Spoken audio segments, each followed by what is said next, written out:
Welcome back to the GD Sports Network. Now, I'm sure within the past couple of days, you've heard about the Caitlin Clark hit that was applied to her by the Chicago Sky player Kennedy Carter. Now, according to some, the narrative is Caitlin is being targeted. Now, I'll be honest, to an extent, I agree. And in other ways, I don't. The reason I say in some extent I agree is because all rookies that come into a league that are kind of a big dog, they all get tested. It's just what it is.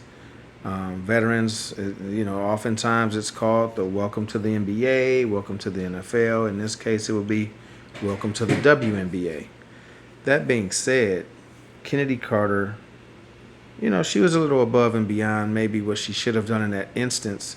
Now, rumors have it that Caitlin had also jawed at her after a shot, or I think there's even video where maybe she had elbowed her, potentially incidental. I mean, I don't know that it was on purpose. What I do know is that Kennedy Carter's play was on purpose. That's what we know. But let's just say that she's being targeted. Okay. Do I think she's being targeted because she's being introduced to the league? That would be my vote.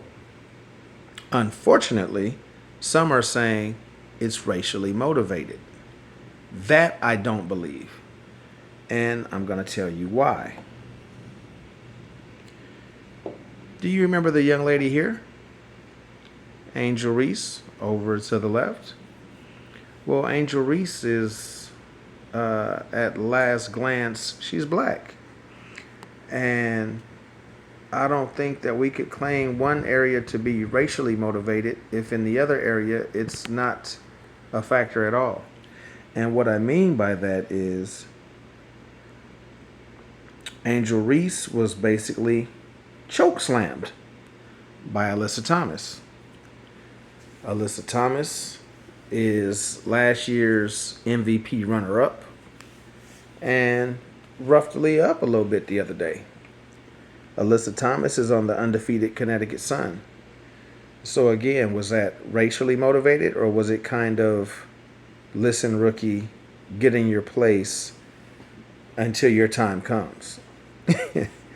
That's more my vote, I'll be honest. It is what it is, man. I mean, people are going to be targeted, if you want to call it that, as far as being brand new rookies to a league. You got to earn your keep, man. Angel Reese is known for being a bully. So she was bullied by the bully. That doesn't mean it was racially motivated. It means she was shown that may have worked at LSU, but it's not going to work here. And that's what some of the players in the WNBA are doing when it comes to Caitlin. They're basically saying that might have worked at Iowa, but it's not going to work here. Now, again, Kennedy Carter was above and beyond what I'm talking about. I'm talking about when a player is going to play you extra physical to prove that you can't do here what you did there. Last thing I'll say on this particular video is, if you remember the 2016 NBA Finals, the way that the Cleveland Cavaliers were able to win that championship, other than those who say it was because Draymond was suspended at Game 5, I get all of that, but reality is they bullied Steph Curry.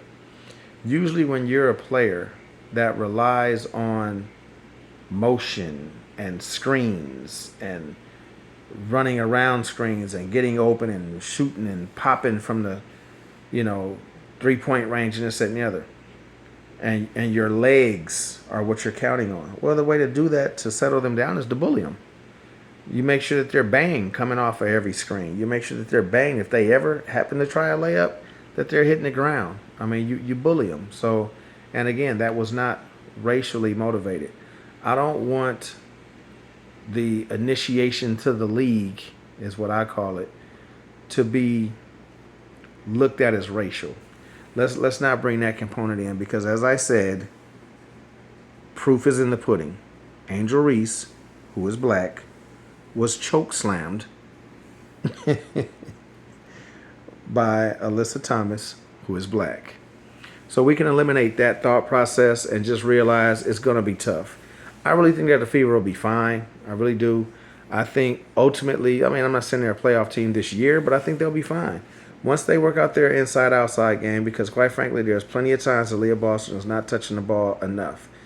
If you look at Aaliyah, whether she's scoring 30 or not, she's definitely passing out. I think the other game they played when they got blown out, I want to say it might have been in the New York game. The first 3 times she touched the ball, she kicked it out to wide open 3-point shooters, and they all missed.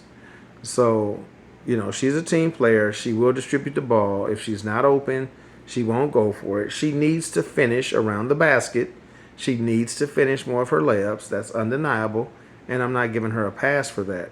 But you need to play inside out because it frees up the outside. Once people have to collapse inside, she'll kick out, she'll find shooters, and they'll be fine. I think they've already started a process of sometimes taking the ball out of Caitlin's hands so that she's not bullied 94 feet up the court and, slow to get into the offense and this, that, and the other. They'll make adjustments. They'll get used to their players. They'll get used to their teams, and everything will be fine. But let's get off of the racial tone because I really don't believe that it's appropriate here. I think that Caitlin's being played physical because that's the way to play a jump shooter, and especially a new person to the league. And I think that Angel has been bullied and targeted at times as well. And it just is what it is. And everything will be fine when all is said and done. This is GD Sports Network, and I'm going to sign out of this one right now. But bottom line, that's how I feel. I feel that they have been targeted, but they're targeted because they're rookies. And it crosses color lines. Trust and believe that. All right? But this is GD Sports Network. I'm going to sign out. Do me a favor, though. Leave your comments down in the comment section. Like the video and subscribe. But let's get to talking about in the comment section. Let me know what you think. Whatever it is you have to say, fully acceptable. Let's just keep it clean. All right, signing off.